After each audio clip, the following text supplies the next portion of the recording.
If you watched and understood the last video, you probably feel a little uncomfortable right now, and that's fine. The truth is that once you see the math, you can't unsee it, and you can't keep pretending that the old plan is fine. And here is the true reality that nobody wants to admit. In 2026, there are exactly 4 strategies that still work. Not 10, not 20, 4. And in this video, I'm going to walk through them from the easiest to the hardest so that you can stop drifting down a path that doesn't lead anywhere good and actually choose something that does. This is not a motivational video or an aspirational video. This is a video about reality and about choosing under constraints. Because the real danger is not choosing the wrong path.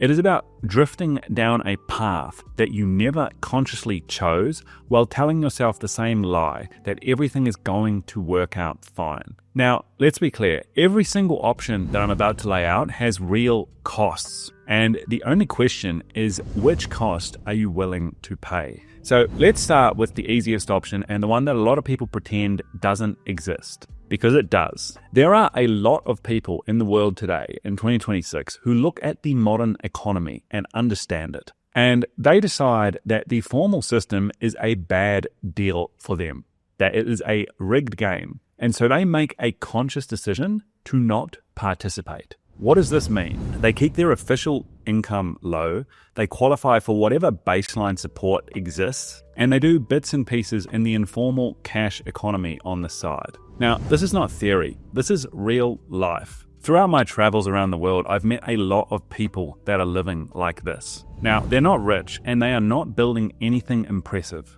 But they're also not stressed out, they're not surprised, and they're not pretending that the old plan is going to work if they just play the game long enough. What they've done is they've accepted a small and a simple life on purpose. Low expenses, low obligations, no mortgage, no career ladder, and no long-term bets on a system that they do not have faith in. And to be honest, given the current option set, I can't blame people for choosing this. Now, let's be very clear about the cost of this option. You give up ambition, you give up upside, you give up your long-term optionality and the ability to scale something later in life. This is definitely not a path to greatness, but it is a path to peace. And if you choose this path consciously, understanding exactly what it is that you're giving up, then it is a valid equilibrium inside a broken system. What destroys people isn't choosing this path. It's drifting into it accidentally while telling themselves a completely different story. So that's the first option in a nutshell. We'll call it option 1, and it's basically fully opting out. The second option, which is the easiest path, which actually still has upside, is geographic arbitrage. For most people with agency, this is the cleanest option. And it's not because it's easy necessarily, but it's simply because the math of this option actually works again. Here is what it looks like in reality. You do not start this option by simply packing up your suitcase and moving countries. The first step is to make your income location independent. And that means one thing first: remote viable skills. This is things like software, data, design, marketing and growth, sales, finance and operations. Not because these things are trendy, but because they travel. Now let's address the obvious question first. Is university worth it for this path? And the answer is no. In 2026, going to university or college is a terrible decision if you are chasing option 2. It's expensive, it's slow, and it delays independence. Most of these skills are learned faster on the job or freelancing or simply working inside a real business. If your true goal is to stand on your own feet as fast as possible, then university or college is simply a 4-year detour with debt attached to it. The only time that university explicitly makes sense is if you have decided to pursue option 4, which we will talk about in a minute. If that's not you, then it's mostly wasted time. Now, for the actual playbook, if you are 20 to 25 and you are starting from nothing, then in your first year, you want to pick one portable skill. You get uncomfortably competent at the skill. That means taking junior roles, internships, and contract work and ignoring status completely. Now, in the second year, you're already at a stage where you can turn that skill into a remote, stable income. This is not impressive money yet, but it is reliable. You're buying leverage here, not lifestyle. And once you've achieved this, you are ready to move. And this could be towards the end of the second year. This could be in year 3. You pack your suitcase now and you head to a low-cost jurisdiction, likely in Asia or Latin America. Now you've got the same income that you had in your city in the West, with radically lower expenses. Suddenly, the economics are tilted in your favor and life starts to work again. Now, this isn't about travel or backpacking. This is about resetting the cost structure of your life. But it doesn't come without trade-offs. You give up your proximity to your family, familiarity, and social validation in high-status environments. But in return, you get breathing room, time, and optionality. For many people, this isn't necessarily just a phase, it's a permanent life upgrade. And critically, this does not require you to be exceptional at all. That's option 2. Now let's talk about option 3. Option 3 is ownership. This is a hard option. This is a slow option, but this is a real option with real upside. If you are starting from zero in 2026, you are not buying assets.